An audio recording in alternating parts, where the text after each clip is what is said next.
Welcome, everyone. This is Paul Finck, the Maverick Millionaire, and this is Mavericks Do a Different podcast. Absolutely share, like, and follow all around the world because we are looking to do it different by being different, thinking different, and creating a difference in our world every step of the way. What does that difference mean for you? It means you are actually going to go in and look at what's going on in your business and how you can improve it, how you can engage it, how you can create it at a whole new level. And that's what we look to talk about every day. With that being said, our guest here does come at it from a new angle and a different angle, which is why he's here to empower you with some new information. He is CEO of Clout Selling, a company that helps executives and business owners achieve the goals through innovative solutions. Mike has over 35 years of experience in financial and digital marketing, personally raised over 100, and this is not 100, not 100,000, $100 million, and successfully established multiple companies, including hedge fund, wealth management firm, investment advisory company. All of this as part of his background in 36 years. However, it goes even deeper. Started off in 1994. Mike helped Green Track, an innovative company that streamlined the investment accounts of super rich, tracking and producing accounting records for over $26 billion in assets. Sold the company to a public company in 2002. 2008, he and his mentor, John Asseroff, and a lot of you know him, founded Neuro Gym. And John actually took that over and bought Mike out of Neuro Gym.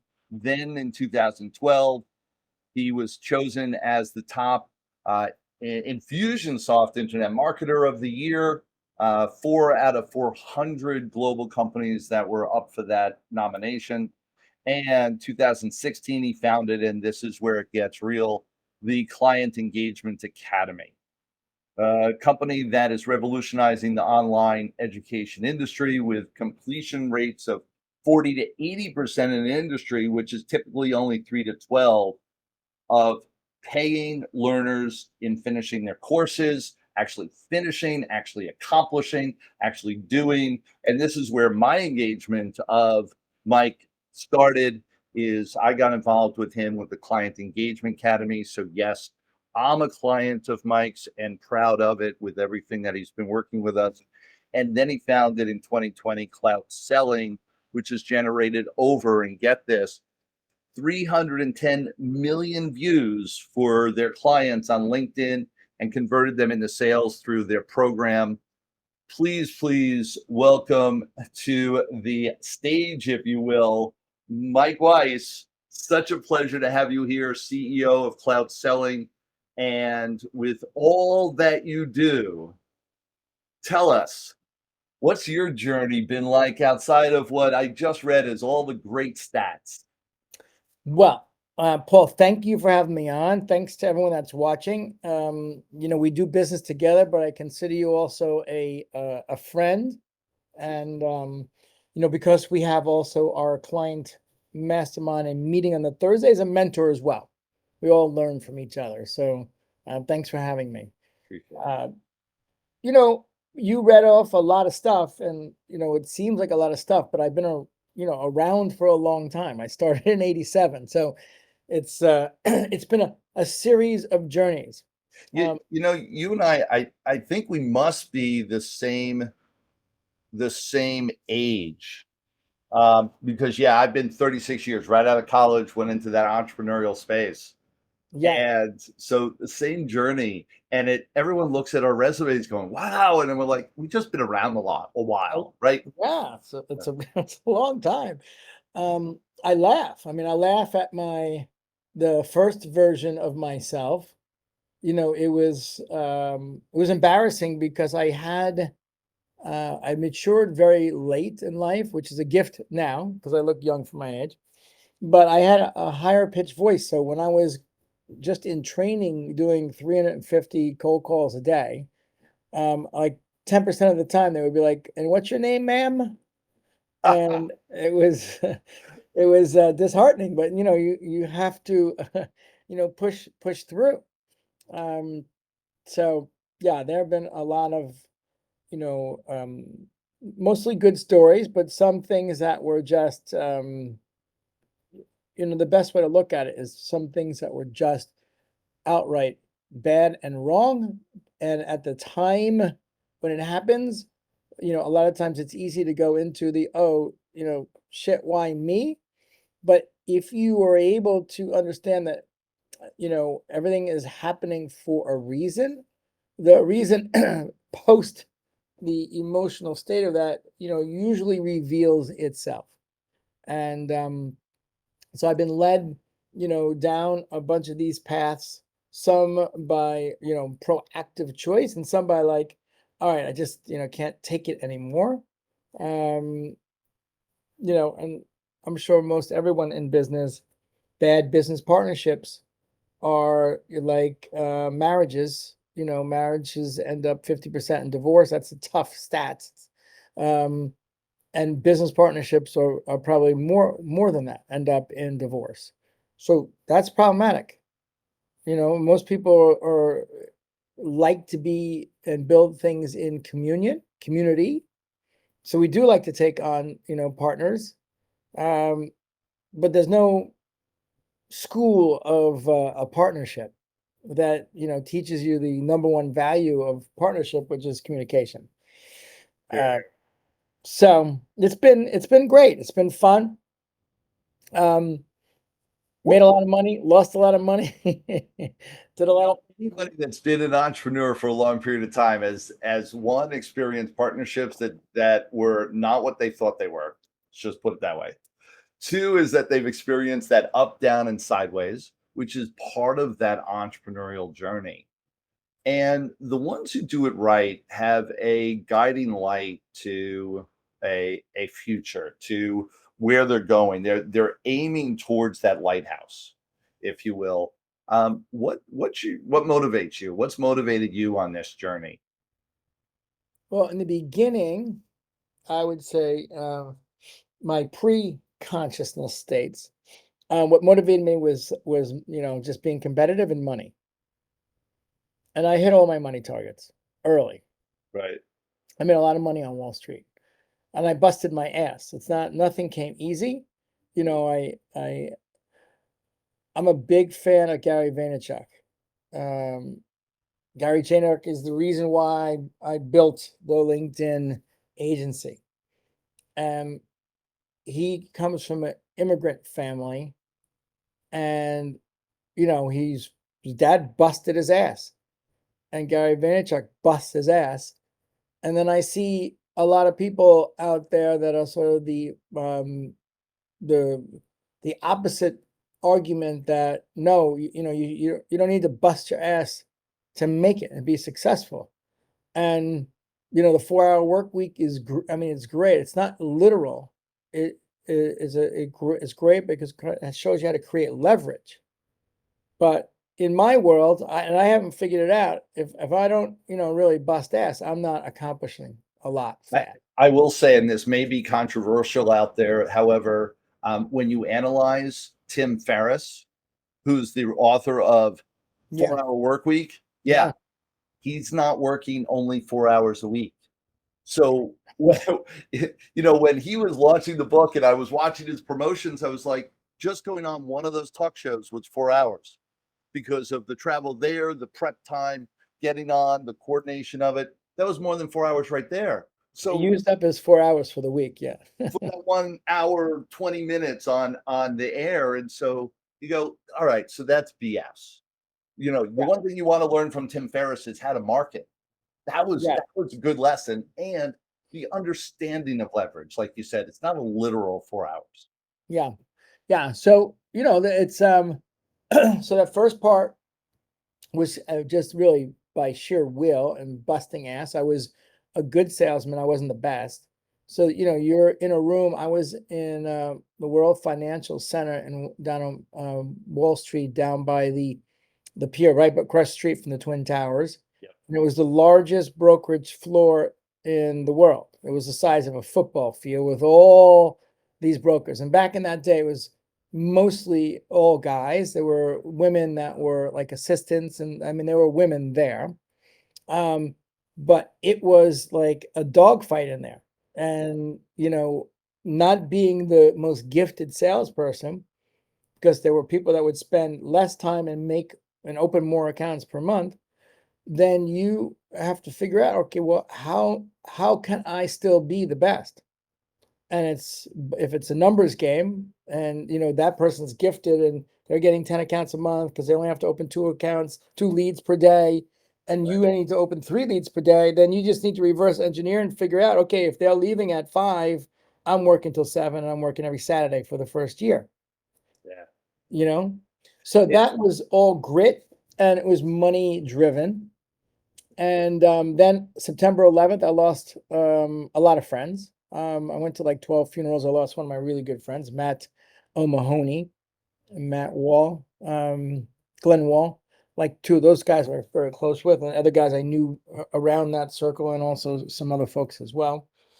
And I'm not going to go into we need just a show on spirituality to go into this whole thing. But let's just say after that, not right after that, months after that, I had, a crazy experience on a massage table that was direction change.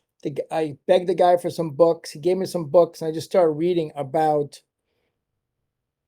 what's the more of the meaning of life, let's just say, and then I entered in to start studying Kabbalah, which is, the spiritual interpretation of the Old Testament. So it kind of gives you really cool foundational rules to, like, an understanding the reason why behind things and how to connect with different energies, and work towards fulfillment. So with that, I ended up making some changes, because I really was focused more now of getting out of the financial business and more of just a different business. That financial business is like it's a 100% win-loss.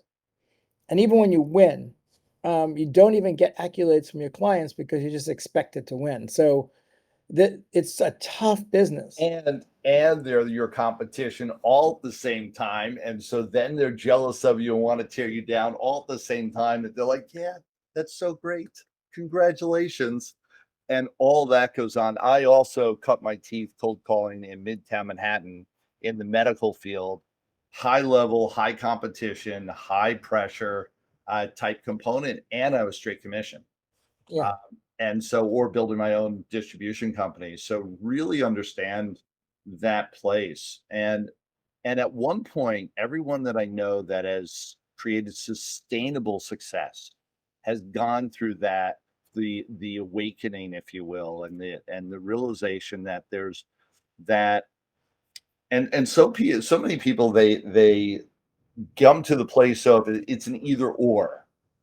And I'm not a firm believer in that. I believe that you can have it all.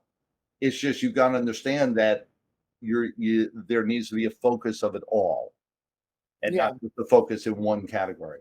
Yeah. And I mean, look, it's, you know, I also have an amazing mentor that is the head of Center for Integral Wisdom. I'm on the board, and it's all about changing consciousness. And his name is Mark Gaffney, and he's teaching newer frameworks that we can sort of live into. But the win lose framework in business is just an outdated model, and the one that works well and everyone wins, and you can also win financially, is the win-win-win. It's not even the win-win. And I call it the win-win-win because the win-win is like if you and I are going to do some business together, we both want to win. But the win-win-win takes it one step further. And it's actually, we need to understand the outcome of the people that would be buying our services and make sure they win. And that's crucial, because if you can actually get committed to the success of the end user, the client, that experience, Then you have, it's just, you live a different life because you're in the accumulation of clients versus the churning of clients and customers. And you can talk about SaaS companies and, it's across every spectrum, You're here. so that was a big change for me. And, it's nothing, it's a journey. It's not like, oh, I got there. It's just a journey. But if you're committed to the win-win-win, like our company now, we've got like 50 something people, all the people that are in our organization. I'm the only one in the US. And so I have a lot of different cultures. And I have, Nigeria and Pakistan and Costa Rica and the Philippines and India and I'm forgetting the country right underneath Ukraine, Kosovo or something. Anyway, but our number one like word, like we have words that are kind of our words, is care. And it's just like if the people actually care about our clients, then we're gonna make it. It's when you're just doing your job and you don't care, you're careless, then you're not gonna last very long with our organization. And, and I would argue in most organizations in this day and age is that win-win-win has got to be in place these days. And I'm right there with you. We've got a couple people that are commenting on in the chat, and I'll just share a couple. And Darren says hi. Great to see two amazing entrepreneurs on my feed. Love that. Um, and it's exciting to learn Lisa. from both of you. Lisa, shout out, and Darren, and then the comment about the win-win-win from Abby. Um, Higher consciousness, deeper roots for maximum win expansion, and so key. And we talk about this, and I'm in the same way. And my major wins are when my clients win, when my clients really engage. And I got to tell you, I don't randomly pick people to come on board and to go live with me. Uh, I picked you, Mike, to be here because I know that you've got a value service, you've got value company, that you really care about your clients, and that you deliver a great service. And I got to tell you, through the test of time in this industry, that's not always the case. And you and I have talked about this a Ooh, long yeah. time. Uh, Man, there's a lot of stuff out there that isn't quality, and that people just bring to the market to make a buck. And it's not where I play, and it's not where you play. And it's why I wanted to have you on and talk to you, because this idea of really caring and making sure that's a win-win is so Mm, valuable. yeah. I'll tell you a story. I'm not going to name any names, but I was partnering with John Asseroff, and the company has now Neuro Gym. I was there at 2008. We started in his backyard. We grew it. 4 years later, he bought me out, and we did some things amazingly well in the beginning, like we were sales and marketing.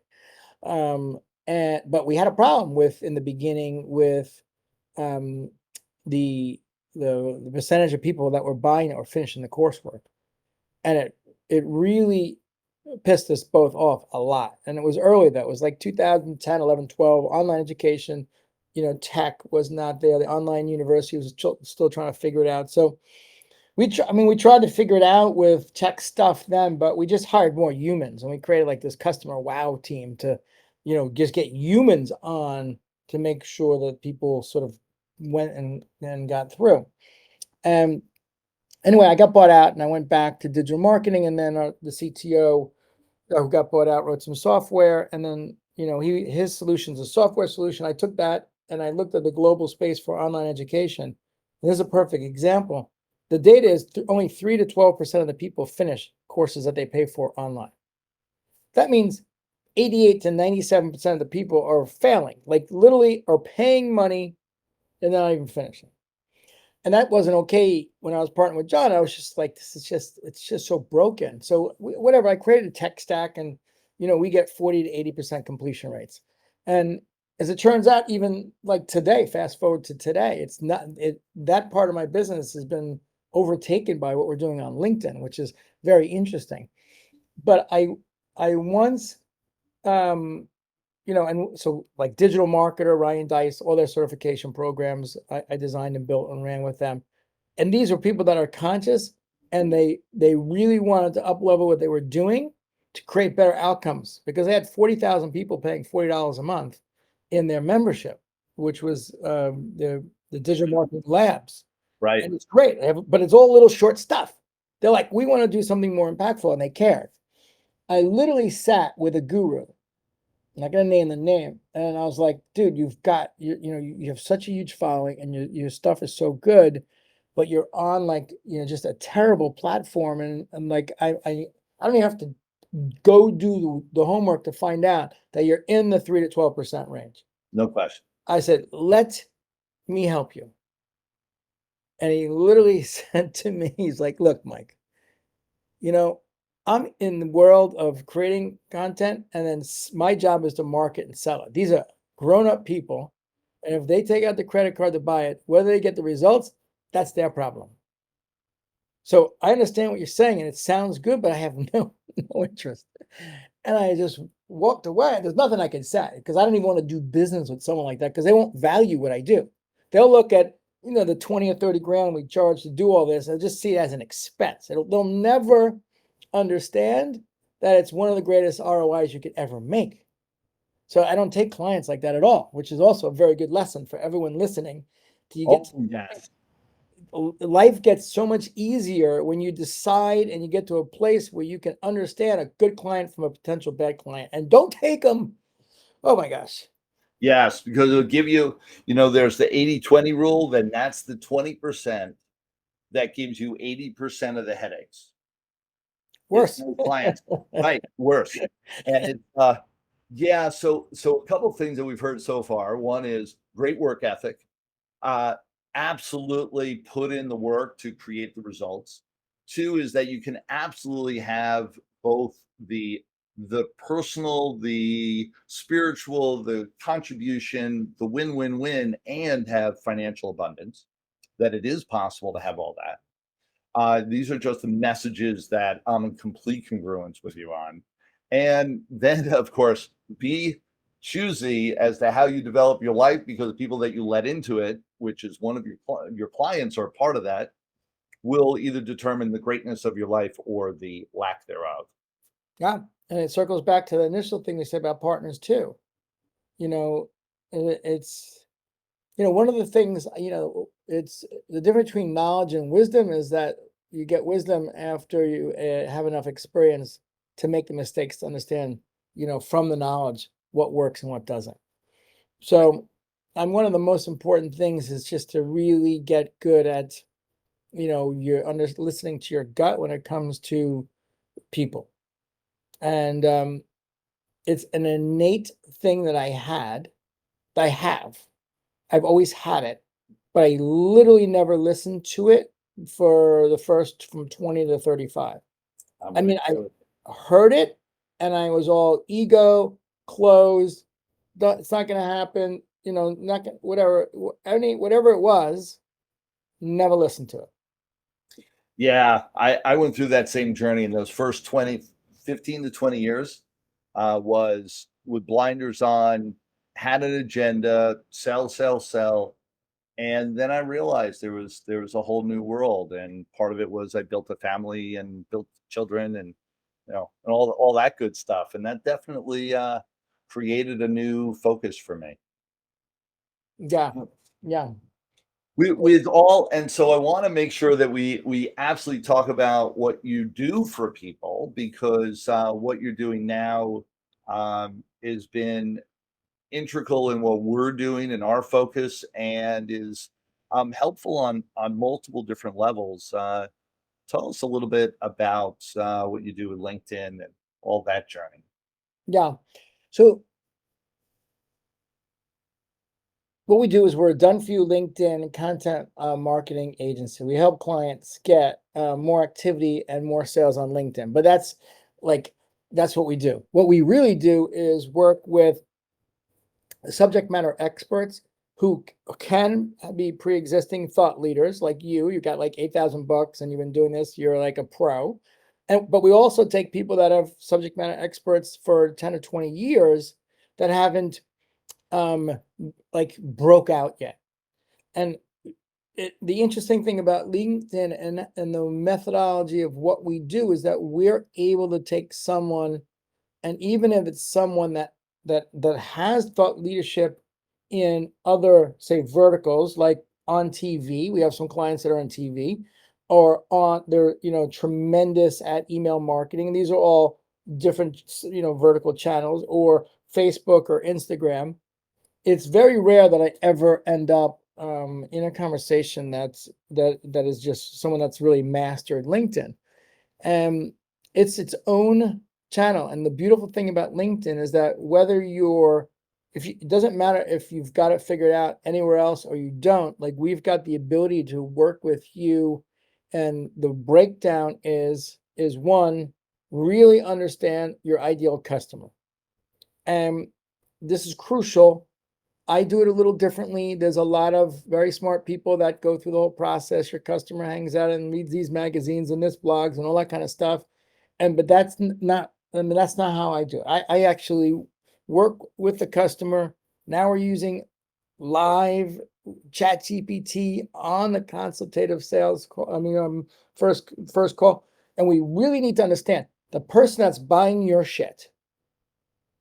Like, who is that person that is buying it?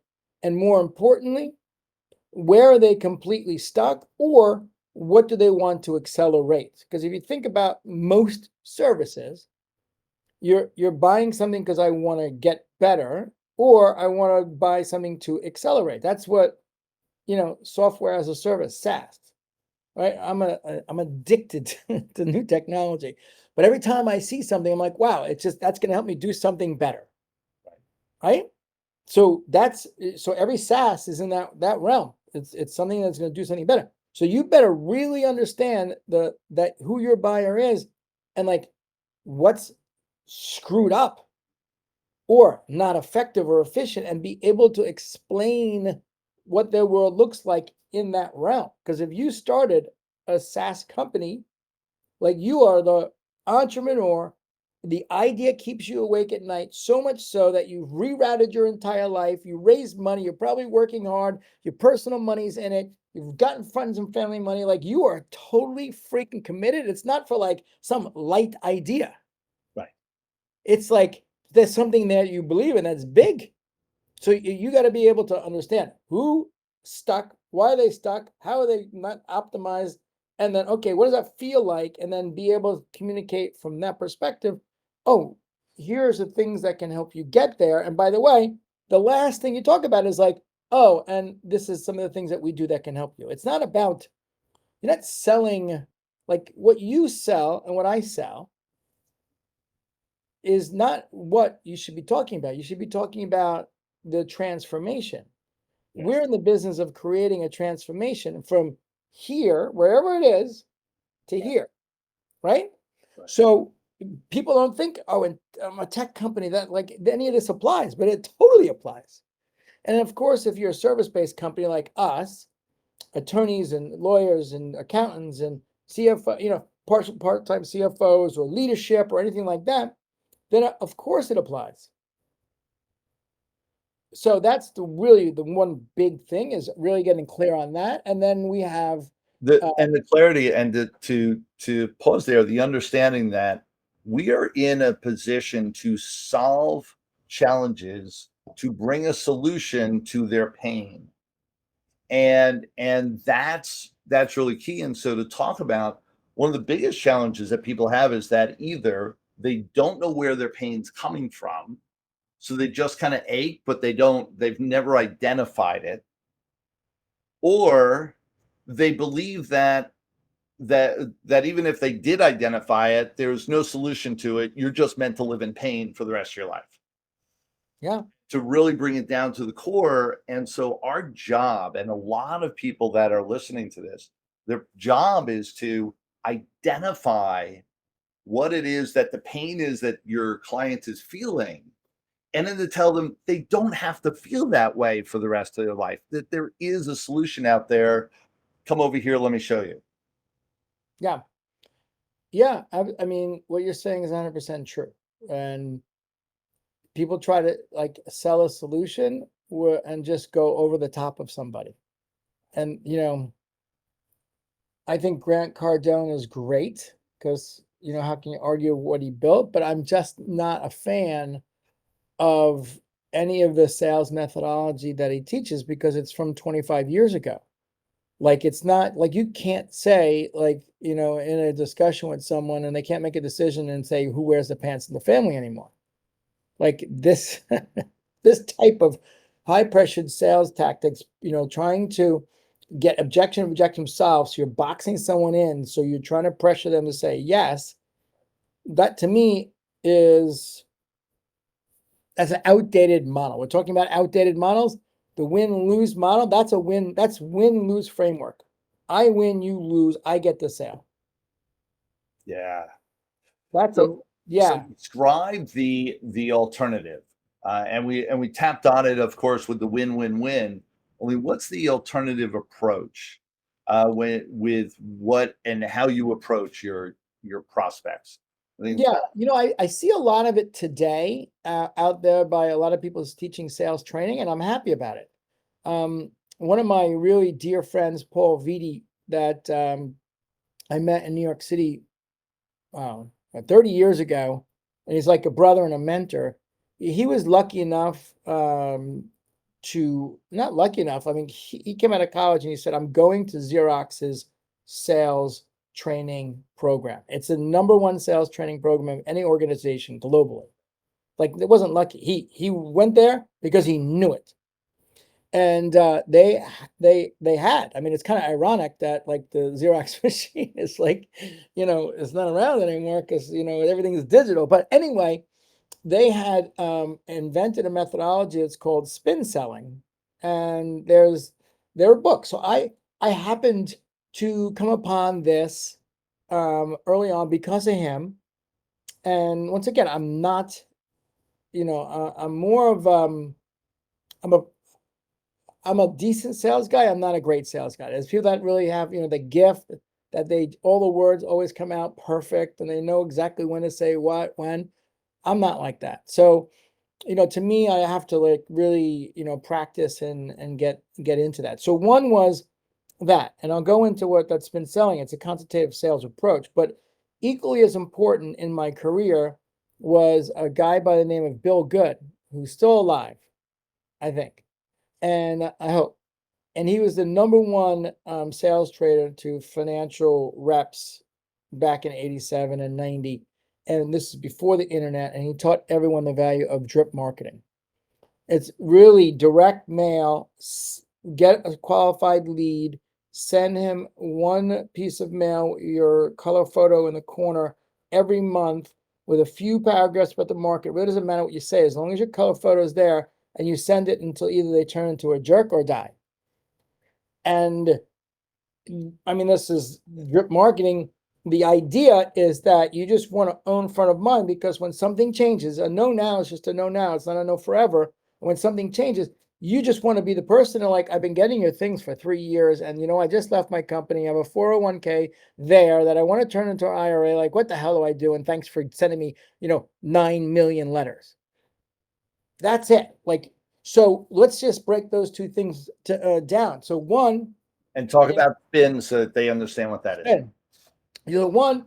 We have the perfect storm because on LinkedIn now, you can effectively do this drip marketing on LinkedIn and have LinkedIn propel your message and your face through this ever-growing the number one network in the world, and it will continue to grow. They went from 800 million to 900 million, and Microsoft said they're going to 2 billion. So we're in the right place. You get the distribution to do your drip marketing there. Oh my God, I don't have to folding machines, and now I don't know how much a stamp costs, but it's very expensive. So voila, you've got that. When you're doing drip marketing and people sort of know you, then that makes the first phone call. And this is also, you want to actually be someone that is showing up. You don't have to be a pro. I don't recommend anyone uses any graphics on any of your LinkedIn stuff. You want to teach on LinkedIn. You want to be authentic, because when people get on the first meeting with you, you just want to be of course, yourself. And they'll be like, oh, you want to match what they see on your videos and your trainings. So that's all works up to spin selling. Spin selling is really a consultative sales approach. So what that means is you basically figure out what's broken, figure out why it's broken, and listen and understand where they're at, and then basically share what you do and see if there's a reason to go forward and have a conversation.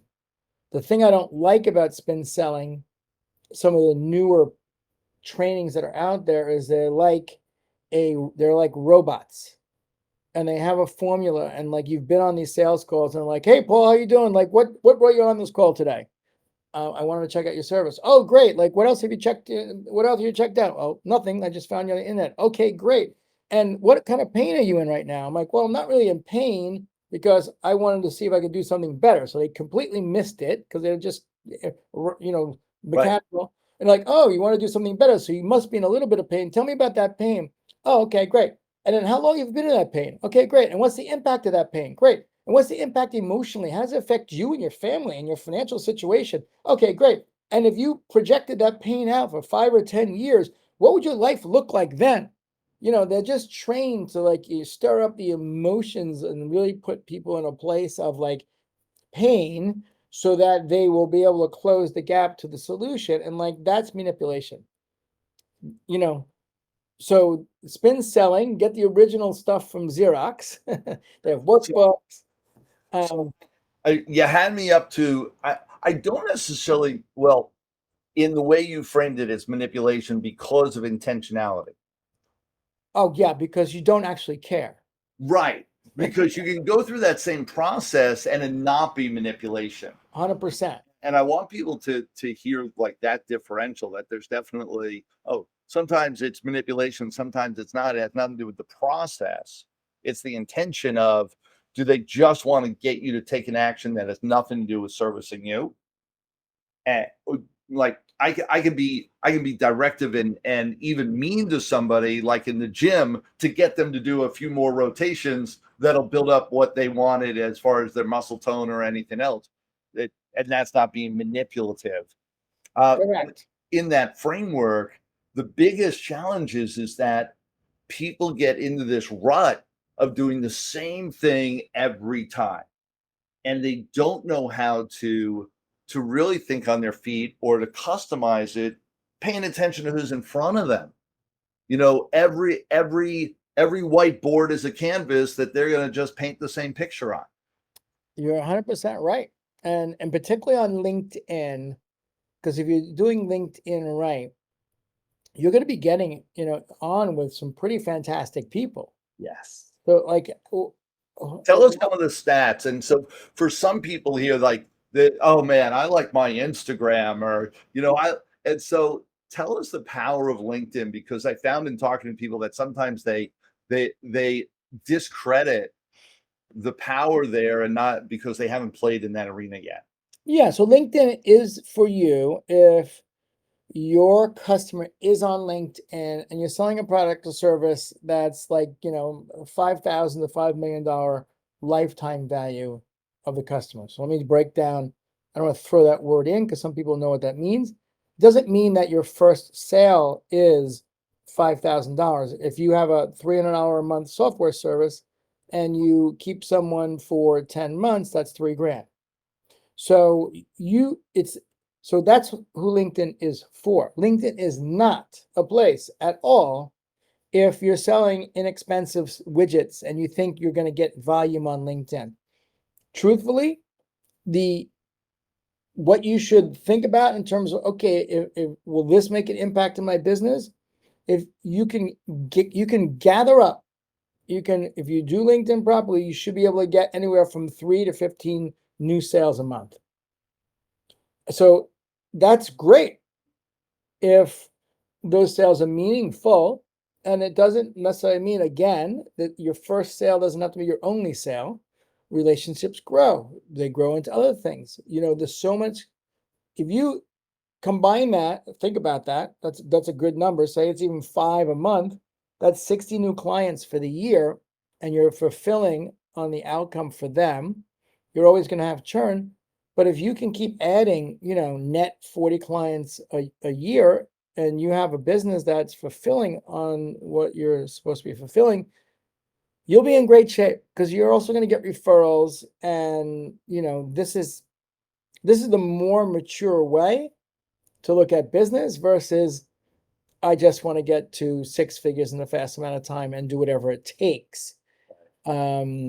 Which is what you do when you're younger, because all you're just metric focused, and that's what I did. I mean, that's what I did, I look back, and if I was able to keep, like, even some crazy number, even 20% of my clients when I was in the financial markets, more than the ones I lost, I would have been running like $1 billion, like some crazy number, because it's just. Right.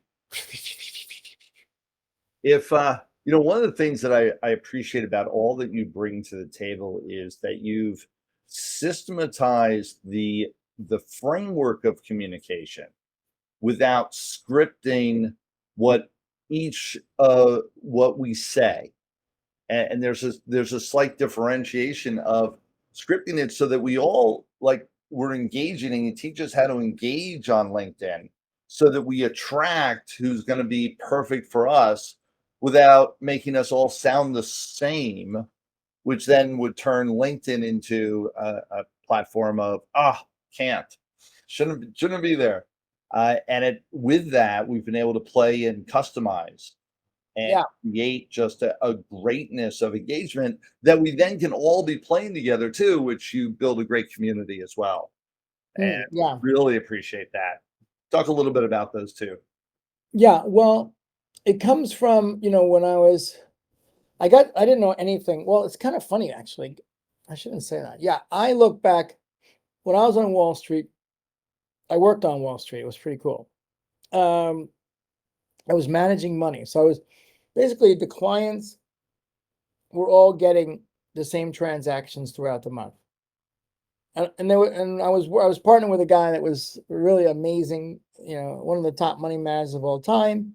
So he was giving us our trading desk the ideas, and we were executing an average price across the board for everyone. But he was trading a lot. So I was like, how, Tim Ferriss, like, how can I gain leverage? I can't keep taking all the client calls to update them, because everyone's got the same thing. So this is really early on. I started shooting video once a month. So I would sit with the money manager with my team. We'd interview him to figure out why he did the things he did, because I had no idea. And then we would actually do that, make some charts. And this is the transparent part. We would show like 5 wins for the best wins for the month. And I would show, 2 or 3 of the worst losses. And then I would go on in front of Wall Street. There's a like an old federal bank right across from Wall Street. I would stand on this stepped piece that stuck out, and I would film it. And if the weather wasn't good, I would film it in the conference room. But we had, lights that were from Home Depot, that were the halogen lights. And literally at 5 o'clock in the old buildings in New York City, they turned the air conditioning down. And like, you could only film after everyone was gone. So I remember just so many times being in there, literally sweat dripping down my back in a suit with a tie with 2 sets of Home Depot halogen lights.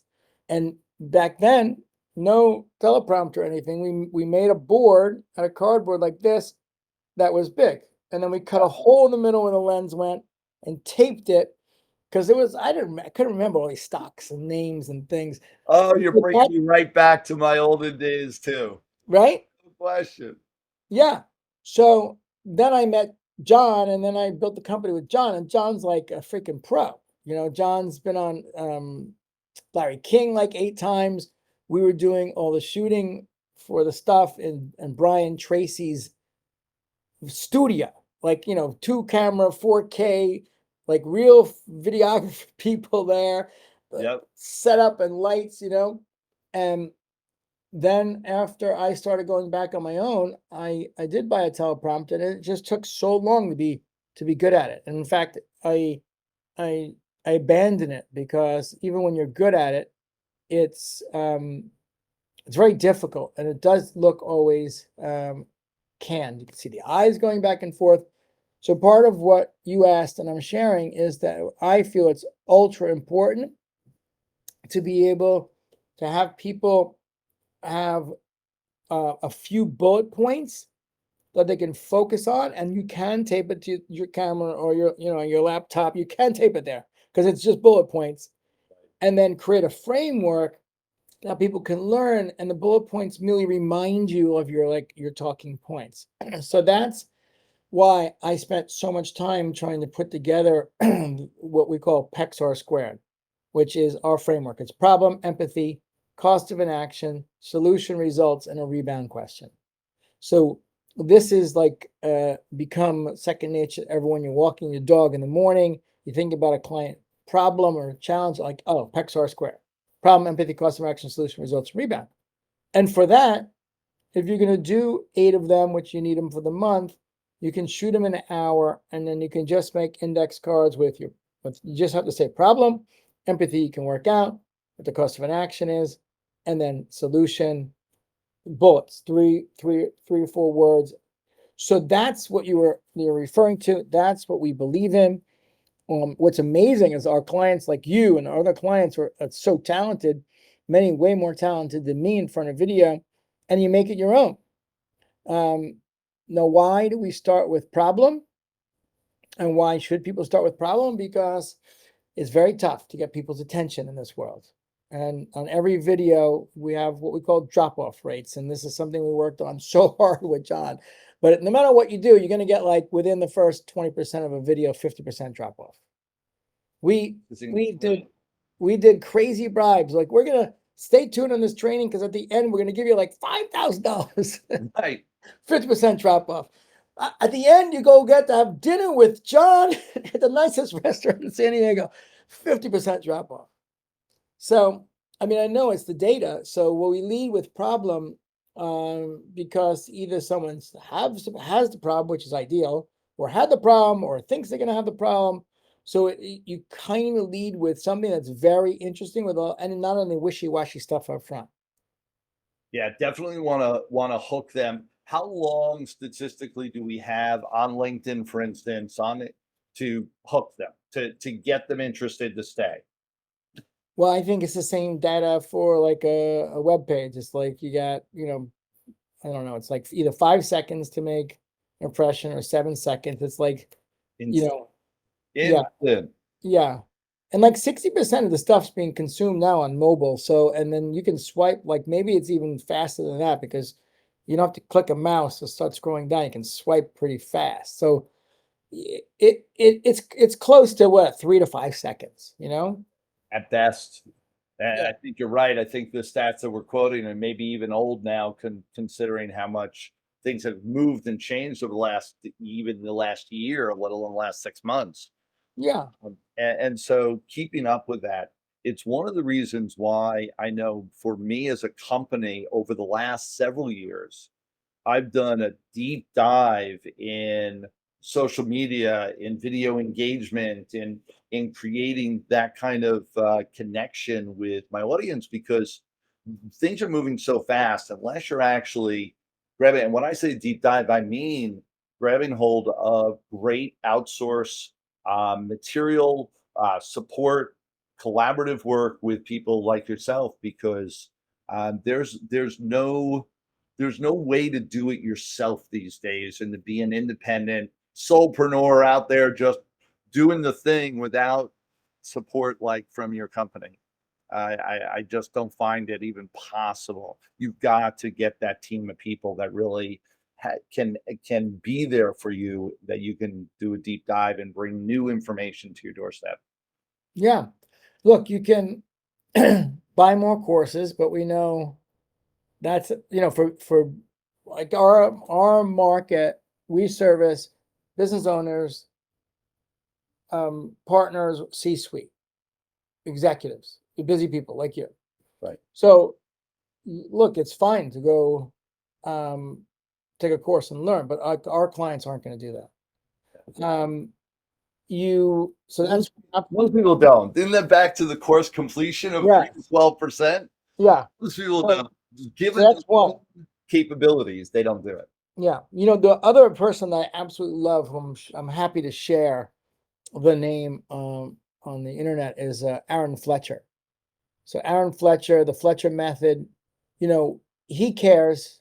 And, he tells people that if you're going to create a online course, you got to make it a hybrid. So it's a course with coaching, because the coaching component, one is accountability, but people always have questions. And if you care and you can coach, you're going to help them get outcomes. And he also says charge a lot more because of that component. And it allows you to be terrible at marketing and still be able to still be able to grow a business. Because if you charge more, you can be average marketer and still make it. But you have more to invest into getting the results. And if you really care, then you're going to end up with clients because of the coaching that you're able to get them through it. So that's another option. We actually do that because every Thursday at noon Eastern, we meet with our group. And I've turned it more into like, I don't want me to be the talking head unless there's something specific that LinkedIn has released, which happens like once a month now. But we're inclusive, and we have some of our clients that are launching a new product, and they're launching their mastermind. So they practiced. They spent the entire time doing the consultative sales call in front of everybody. That's great. And then we were able to give feedback. So that part of it is important. But I always defer to, and what you were just talking about earlier is the done for you. And the reason why is if you're a busy executive, the challenge we all have, and I'm guilty of it a lot because I love technology, is focusing your highest income producing tasks or activities. So learning all the idiosyncrasies of LinkedIn idiocracies. A lot of these little things are idiotic, but you have to do them. Right? You got to do those little stuff. All these idiosyncrasies to get LinkedIn humming. That's not your highest income producing activity. You can find someone that can do that. And then, of course, you're gonna positively trade your time, and for money, you're gonna pay money to preserve your time. You're gonna pay the money to preserve your time to then focus on the highest income producing tasks that you should keep pushing up. And for most people like us, the highest income producing task is innovation in content, and then sales and strategic partnership stuff. Like what you're doing now, big win. Creative endeavors. And that's what most people don't realize when they're building a business, that all those grunt things that they're doing day to day, they need to eliminate those from their day-to-day activity by delegating them and moving them past their platform onto someone else's to do, so that they can really grow a business. And it's one of the methods, one of the messages that I deliver every day is Yeah. you got to start building a team from day one. Yeah, you're right. It's I was just speaking to someone earlier today, and they're in another friend of ours, Jeff Walker, is doing a launch, and Jeff's an amazing guy, right? He's like one of the really heart of the soulful guys, and his stuff's good. But they're in overwhelm because you need a lead magnet, you need a landing page, you need email opt-in, you need nurture to this, to that. You got to do a launch, Jeff Walker launch, 4 pages with 4. You need the videos, and of course they got to be good because it's getting you to the launch. You need an order form, and if anything breaks down along the way, the whole launch is screwed. That's a lot. So, and I know we could talk for days, let alone just hours here. And to give everyone respect that they can leave us, we need to leave them. And so, ask, what is it one message you want to deliver as far as for all the people that we have out there, would be a closing words of wisdom. I'm gonna steal it from my mentor, Mark Gaffney. The world is filled with outrageous pain, and the only solution is outrageous love. Awesome. So, How can they find you and reach you? LinkedIn, Mike Weiss on LinkedIn, Clout Selling, and I think that will when this gets someplace else, we'll put a link down there where they can actually, We absolutely will. yeah, we have, I think we have 9 different ebooks and lead magnets. We give a lot of stuff away for free.